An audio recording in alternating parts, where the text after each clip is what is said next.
Welcome to Count Week 11's video. This week I want to talk about some of the things that I've been learning and practicing and trying to get better at. For instance, last week, where I had been practicing how to be more social, how to be more vulnerable, which kind of sounds silly, but for me, it's something I've struggled with since I've been a kid. So I saw it as something I wanted to work on. And last week it didn't go so well. It it was intent at moving forward, but I made a lot of mistakes. And this week I had contemplated those mistakes I made, primarily just being very forceful, very inquisitive, very prying. And I realized that I have a strong sense of control. I can't just let things be. I try and manifest things as I understand them and see them to be. So this week, I want to talk about what I've been practicing, which is psychic hygiene. 6 key points I want to talk about. The first one being trying to be wholesome and relying on intuition. So the mistake I made last week was I really wanted to get to know people. I wanted to get to know people that I've had in my life that I've just kind of neglected or repressed about getting to know, and I did so in a really forceful way, and it wasn't wholesome. I didn't rely on intuition. I just kind of brute forced it. So the idea is more relaxed, holistic approach, relying on the nature, the social nature. Like, why do you want to get to know people? Because they look interesting, they look fun. You want to spend time with them. You want to connect with others. So that's the first thing that I want to remind myself of or say that I've been practicing this week. The second thing I learned was instincts are spontaneous. Um, yeah, I learned a little bit about the unconscious mind, and I've been trying to figure out why we do certain things, why humans do certain things, and where they originate.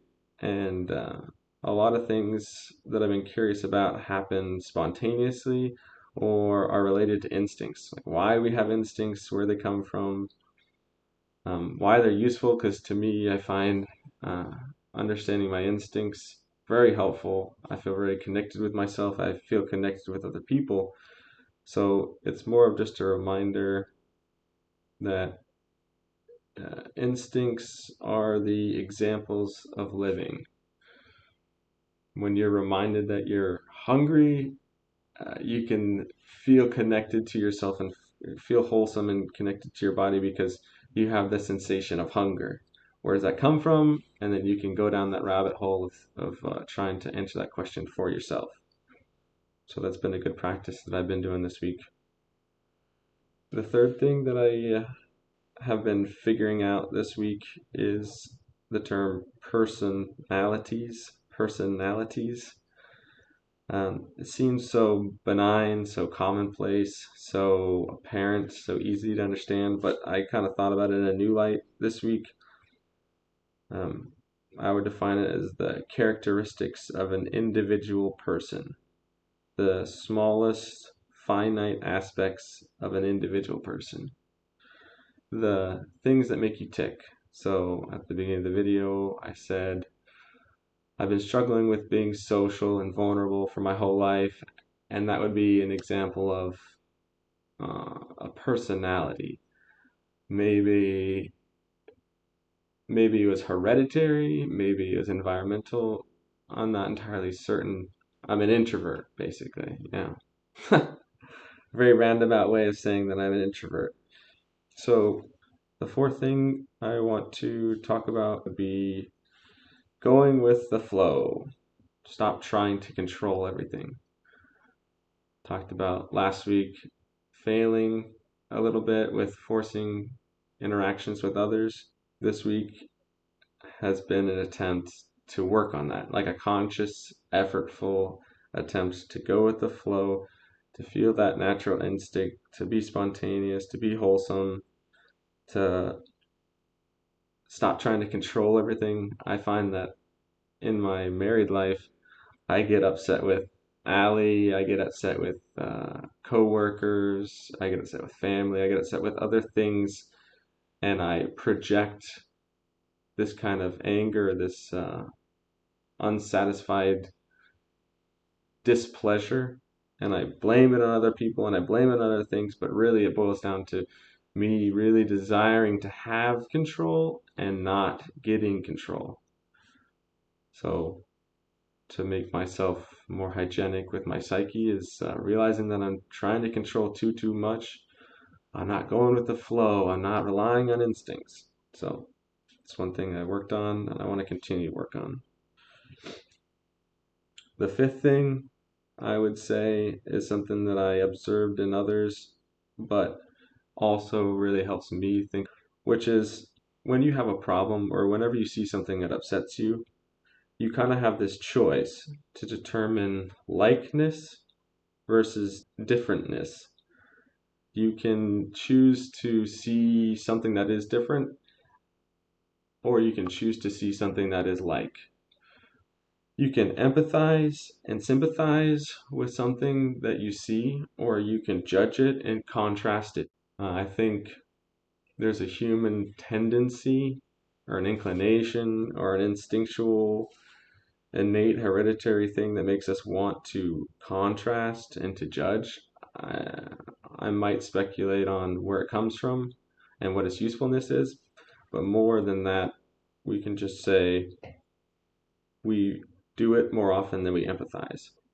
One example of why we would do it is if we look over to our neighbor and we see that they're eating better than us or they have more success, we compare so that we can bring ourselves up to that level. We can improve ourselves.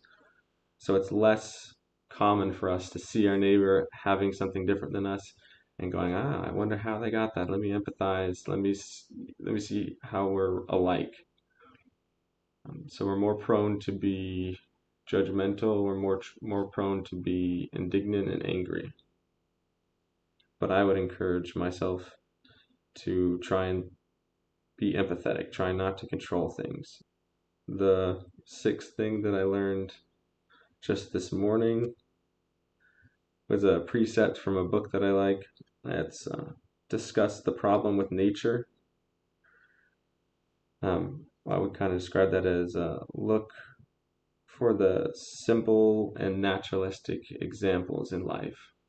If you experience things that give you displeasure, like feeling bodily pain, having fear, having mental discomfort from things that you worry about or anxious about, I would say this idea is to help you with that.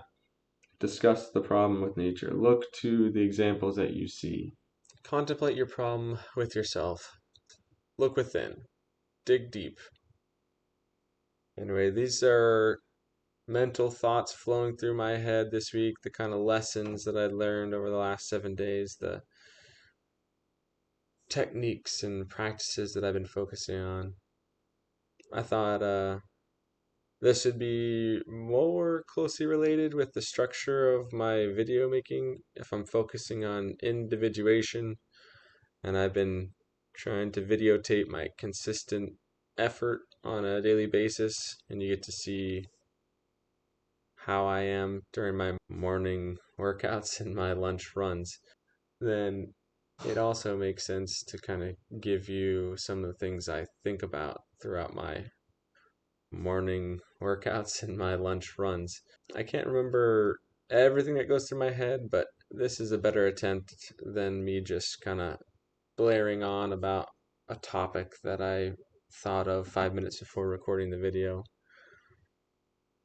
Yeah, the idea is I'm trying to give an accurate representation of how I felt, who I was, who I am in the present, and kind of have a nice snapshot. So I don't want to fall behind on videos like I did earlier. I kind of want to stick to the plan, produce something on a weekly basis, record myself on a daily basis, and see the progression. Anyway, thanks for watching Conn Week 11's video.